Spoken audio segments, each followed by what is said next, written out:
Dedicated to all those who bring trials and tribulations into my life. For you are my greatest teachers, and I am eternally grateful for us souls coming together to remember, learn, and honor our contracts in this lifetime. That is such a fucking dope intro. And above that it says, seen by Enoch, translated by Tesla, and mastered by Chris. And I'm calling this book The Modern Day Magician because I do believe I live a very high vibe magical life, and the way I live it is very different, and others envy it, and I share with them openly how to do it, and they instead want to envy it and treat it like it's weaponized against them when I offer it on like my school community. Enoch is free, and I literally dump all the stuff that I do in life so that others can read it, find interest in it, integrate it in their own way and embody it into their own life, which is, it's really funny. I feel like Nikola Tesla reincarnated here in the sense of like, he tried to give the world free energy and they wanted to call him crazy and a cuck, and when he was literally trying to give everybody what they wanted for free. And people endlessly are kicked out of their houses for not being able to pay their electric bills. People endlessly, want more energy for charging their phones and stuff. And, everybody could have it if they would have believed in Tesla, but instead they shunned him and pushed him away for, trying to bring the greatest gift to reality. and there's a lot of manipulation and coercion and, what is the word for it? Opportunistic mindsets from J.P. Morgan and Thomas Edison, who notorious in history, did some great things, but it's also crazy to see how monetarily focused they were instead of humanitarian focus. And I think this monetary side of life is going to be falling off soon, and people are going to be more in this humanitarianism with Pluto and Aquarius. Like, we're in the age of Aquarius, and it's all about humanitarianism and being independent while collaborating with others, but allowing yourself to stand on your own, but also work with others to create a stronger bridge, a bigger impact, and create solutions for this world that endlessly seeks solutions. Because I think we all need them, but I think the number one thing in the way is people are afraid of change, and they view change as a monster because their ego's like, oh, don't change, we know what happens even if it sucks. When it's the verse, the flip is like, leaning into the zone of possibility, the unknown, like hold the tension. Your nervous system might not be used to it, but when you open up and learn how to soothe your nervous system, like every change creates a great change in your life. And it's like, we're here to continually grow and adapt. And if we're growing and adapting and constantly changing, and we learn how to regulate our nervous system and also check in with ourselves to understand when we need to, really regulate or really slow down. But as a whole though, change is the greatest muse, the greatest catalyst in my life. And when change shows up, I get really curious of how it's going to help me really grow and develop, and what I need to learn through that change, and how I can best accommodate my nervous system through the change. It's like our brains endlessly know patterns, and when we break those patterns, it's stressed out because it's finding out a whole new way to create a pattern. It's like we used to go beep, boop, boop, boop, boop in a day, right? Now we're like choo, choo, choo, choo, choo, choo, choo. And our brain's like, whoa, this stresses me out. But once it identifies the pattern, then you have that aha moment, and then your nervous system locks it in as like the new path, the new way, the newness in your life. And it's really cool to see this and know this and honor this. But I also, it's frustrating as somebody running a personal brand agency, is I'm endlessly trying to show this to others because the way that they're building doesn't work anymore. And then I'll share this model with them and be like, here's how we can calm down your nervous system. You're also in a phase of change and growth, which can be scary at first, but if we really just honor it and lean into it and take the fear out of it, it's going to open up doors. And instead of creating problems through leaning in fear and anxiety, let's create solutions by flipping that fear on its back, leaning into what we're afraid of, because that's showing us what we're changing, and our nervous system's trying to expand and hold it. But people clench up and close their arms, and they're like, I don't want change, but they're really screaming for change. And it's always hard for me to watch as like a coach, as a creative, as an agency owner, because I'm like, I know exactly what you want, and I'm here to help you. But what I've learned is like they have to help themselves, and it's a continual reminder of like, I'm here for you, I'm here to help you. And I create points for them to connect with, but I also remove myself until they can handle their own shit, because I've learned that's the most powerful way, is like everybody needs to handle their own shit. And if they sit in their own shit and it's bogging down my nervous system while I'm holding space and they're not making moves, then I'm enabling them, and I don't want to enable people. So what I'll tend to do is just like start to remove myself from the situation. So I create an energetic boundary in space, and I'm like, hey, I'm here to help you if you need help today. Just shoot me a message. But I'm going to go here and do this kind of work. Feel free to join me if you'd like, but also, handle your stuff and let me know if I can assist you anytime today. So it creates a space where it allows them to, if they don't want help, then they have to face themselves and they have to deal with themselves. And if they're not making moves, they're just going to get more stressed out. They're going to get more in their head. They're going to create more problems instead of solutions, where, typically like the pattern that I see in this is like solutions are all around you. You just have to let go of your pride, let go of your ego, and let go of everything that you think is correct and lean into everything you feel will help you. And when you do that, it really reconnects you to your intuition, and it makes you realize that, it's not you against the world, which I think a lot of people think is like, oh, it's me against the world. Why is all this happening to me? And if you're asking why, you're missing the biggest lesson. It's the what. What is this happening for? How can I grow from this? And what is the last thing I want to do? Because that's probably the first thing that I need to do in order to solve this problem for myself and everybody around me. Because I've seen it when people get in this scare state or this massive change, they endlessly tend to lean into solitude. Very reclusive. They start conflicts because they're in fight, flight, fawn, or freeze. Typically in fight and flight is like, no matter if somebody's helping them, they'll tell them every reason why you can't help them and how this is so unique to their own reality. And any coaches will be like, yeah, we've seen this before. We've dealt with this 100 times, but you also know that the essence is to let people figure it out, because it's really between them and them, or it's you versus you. And you're really being shown solutions, but you're really not open to them. And then, I love this from Spencer Burnett. He said it, it's like, who am I to help you if God can't help you? And I love that saying. And it's like, it's between them and God. God's telling them everything they need to do and helping them understand everything that'll help them, but they need to open up to the possibility and trust and surrender, but they don't. They go back to what's not working for them, even though it's known to not work for them. But they're like, well, even though this is the worst thing possible that could be happening to me, at least I know what happened. So it comes to like fear of success, fear of the unknown, and fear of judgment. Like, if I change, what are people going to think of me? If I change, what's going to happen? Where am I going to go? And then if I change and I'm successful, I guess I won't have cortisol, stress, anxiety, and all these problems in my life that I, endlessly live and breathe. And it's my normal, even though it's not normal, as many coaches probably feel in this post, is like, we've all been there and we've all done that and we've all been in that space and it sucked and we tricked ourselves for so long. And it's that boundary as a coach where you're sitting there and you're like, I know what you're going through. I've offered help, but it seems like you want to solve it by yourself, so we're going to let you solve it by yourself. If you need help, I'll be over here, but I'm not going to, get out of my way to help you solve something that I offered, multiple times. And I think that's such a core lesson. And, as a coach and it's somebody who's like switching into coaching, like it's nice to have a bunch of coaches around me, because they've really helped me understand that, the biggest part of coaching, the biggest part of healing, the biggest part of being a leader is to offer resources to people. But if they don't want them, don't take it personal, which is, I think, really easy for me now. That used to be hard, but it's like, if they don't want the resources, then they're obviously not open up to the help. So they're probably leaning into, the old mountain.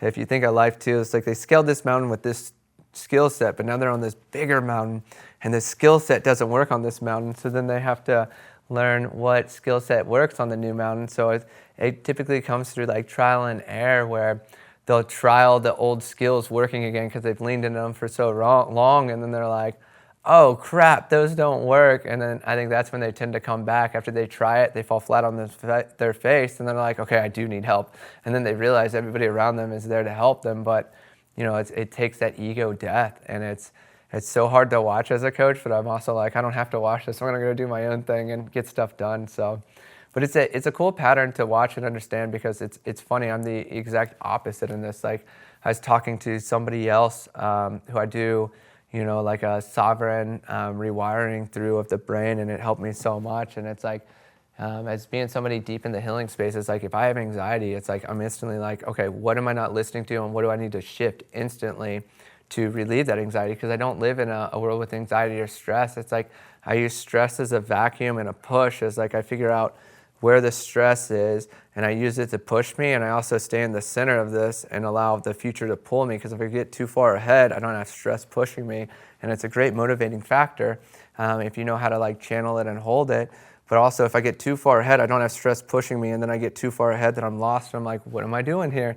So I allow myself to sit in this, like, stress is pushing from this way, the future is pulling, and it just allows me to glide in the middle using minimum energy, but also getting maximum results of not having stress, not feeling spun out, not knowing what to do.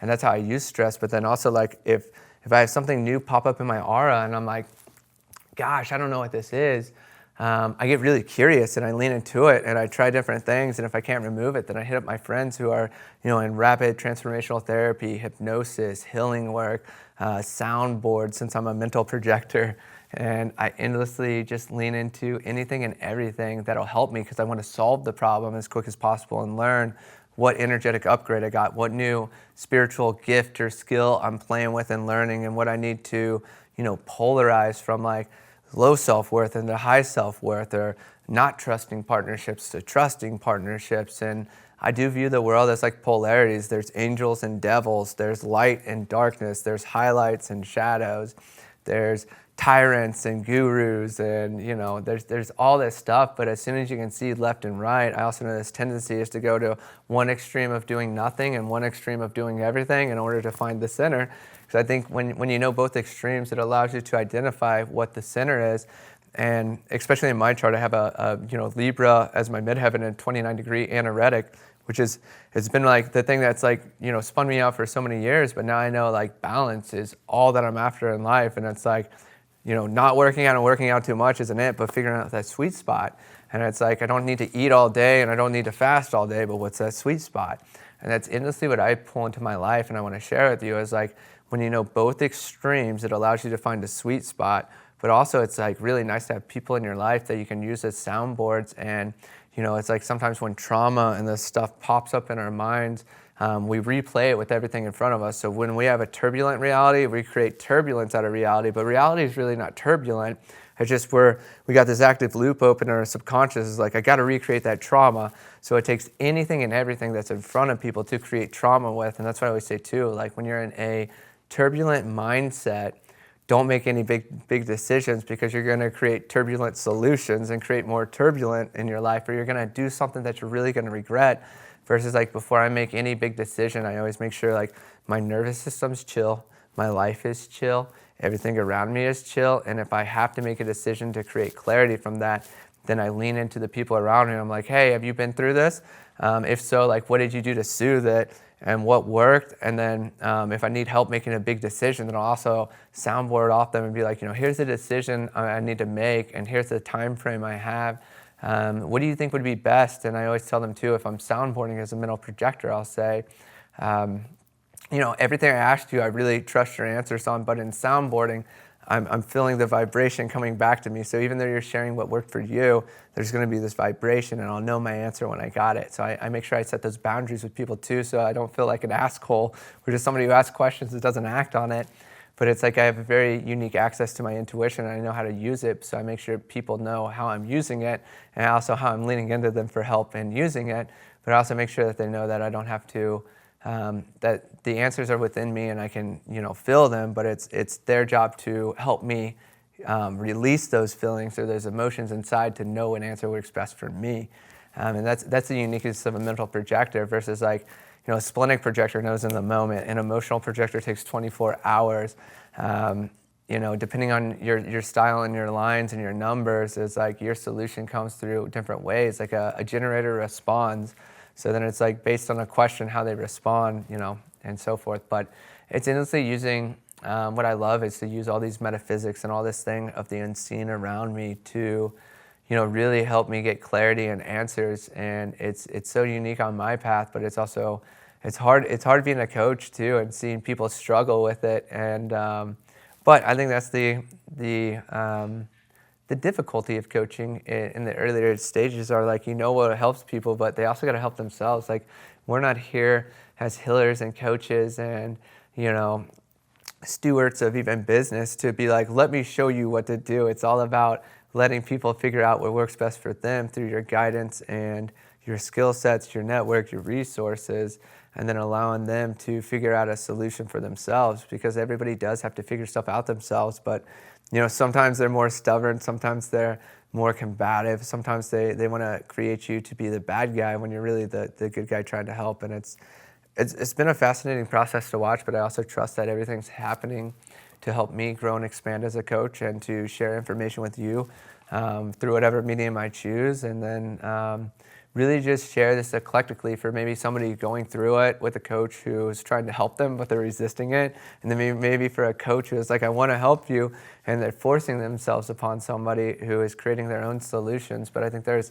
a nice sweet spot there in the middle, and that's what I feel like I've been sitting here in this guidance sector of like creating time and space to help people and offering it, but also not forcing myself upon it, because like I said in this video, kind of the theme of it is like everybody knows what works for them. Sometimes they need reminders to help understand, and then sometimes, a new mountain's in front of them and they need a new skill set. And I think it's your job as a coach to, really just help provide them with toolkits and skills and, create entry points for them, but not force yourself upon them.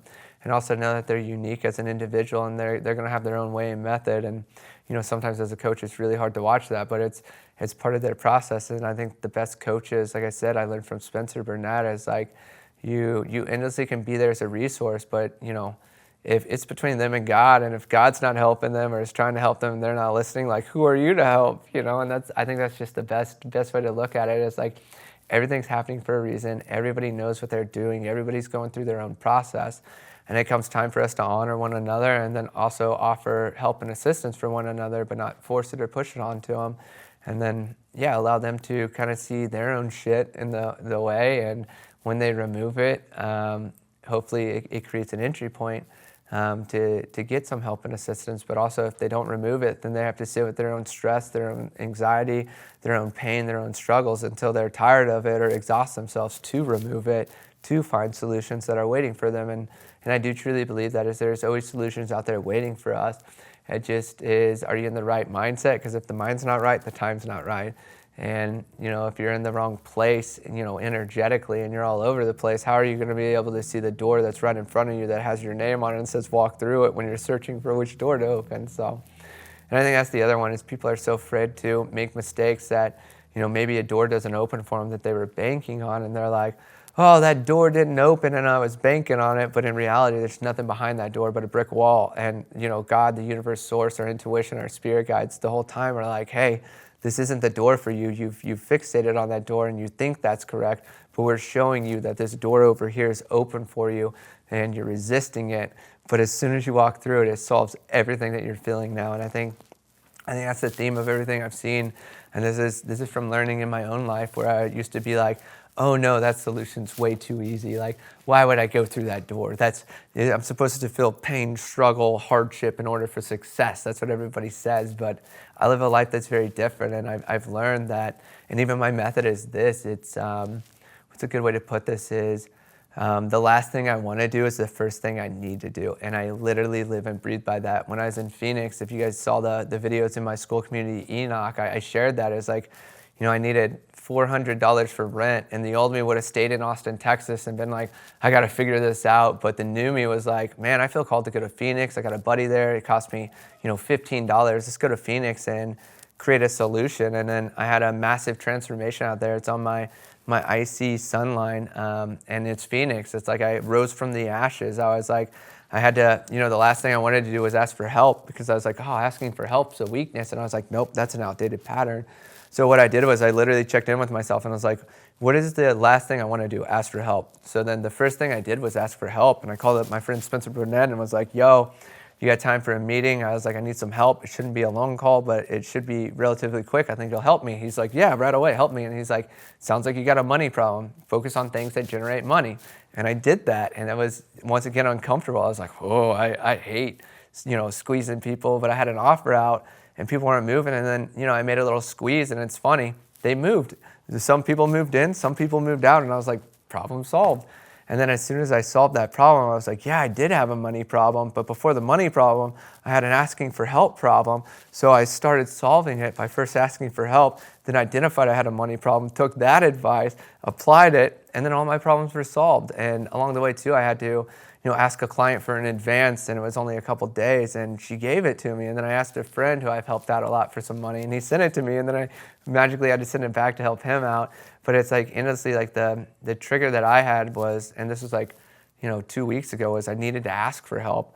And I identified that that's the last thing I wanted to do. So it's the first thing I did. And then in asking for help, it solved the problem and identified a new one. And that identification solved the next one. And I saw this ripple effect where, I did one thing to knock out the biggest domino, and then all the other dominoes fell. And by focusing on the biggest problem, that was the one in the way, I was able to solve all the other problems where I think people go backwards and they're like, this is the easiest problem, the first brick. Then they go to the next one and like, okay, that's a little harder. Okay, this one's a little harder. And they solve problem by problem instead of solving the biggest one that solves all the other problems. So, wow, I didn't plan on filming this. I literally set up this camera to catch me on some B-roll, covering this book that I wrote that will be in my community called Enoch. It's called The Modern Day Magician. And it's stuff like this that I share in here where endlessly I've learned these tricks in reality of how I use everything unseen to solve everything seen in my reality, whether it's like, and using everything unseen to be more seen and stuff like this, where it's like, I could have set up a camera and tried to structure this, but I literally set up a camera and was reading it, and it put me in a channel, and I'm sharing this with you, and I realized it, and I was like, cool, let's roll with it. But it's stuff like this, understanding your zodiac signs and how to best use them and master them and create more wins for yourself. How to look at your human design. If you're an energetic system, it tells you exactly how to operate it. It's like a manual, and human design uses astrology, numerology, chakras, and everything else put together all in one. And it's like the mastery of metaphysics, I feel like. So I've created a free resource called Enoch on School. It's ENOCH. And it's literally using everything unseen to help you solve everything seen.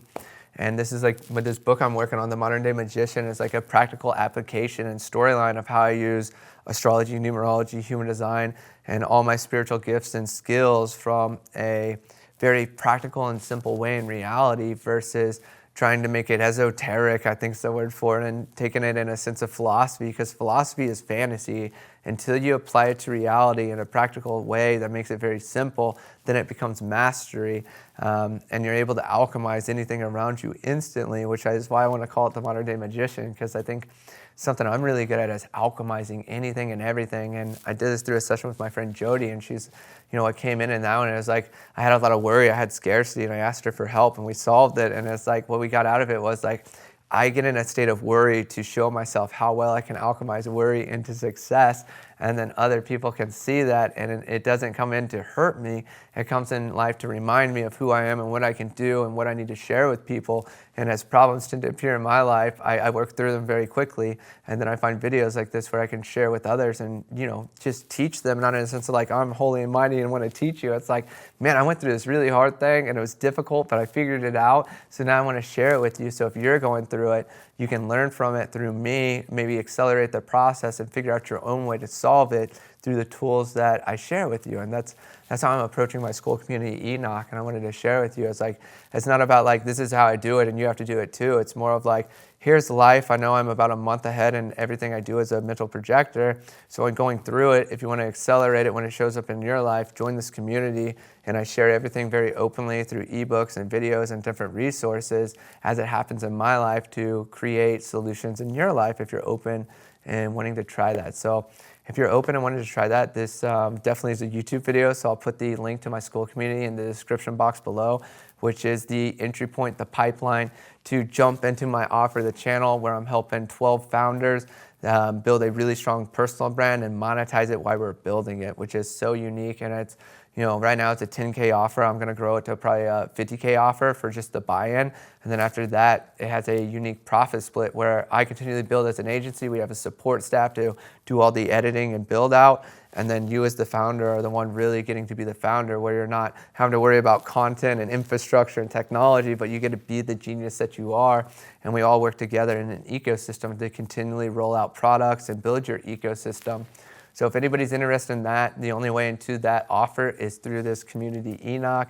and it's never forced, but everything I teach in Enoch speeds up the onboarding process for this offer because it is quite spiritual, but it's also quite simple and practical, and using metaphysics to our advantage, because that is the greatest advantage I have in life, and I continually use them, but I'm also sharing with anybody and everybody how I'm using everything unseen to be more seen in my reality. And I think it'll be really visible here soon of how seen I am and how I had this success out of nowhere, but I'm sharing everything that I'm doing to find success and to create success in your life too. So if that resonates, please join Enoch. I'd love to have anybody in there to join the conversations and add value, and also, the value that I put in there, is directly for you, and I'm putting it there to literally see who takes it, runs with it, and creates a life of sovereignty and ease and has full freedom in everything they do. So thank you guys for watching.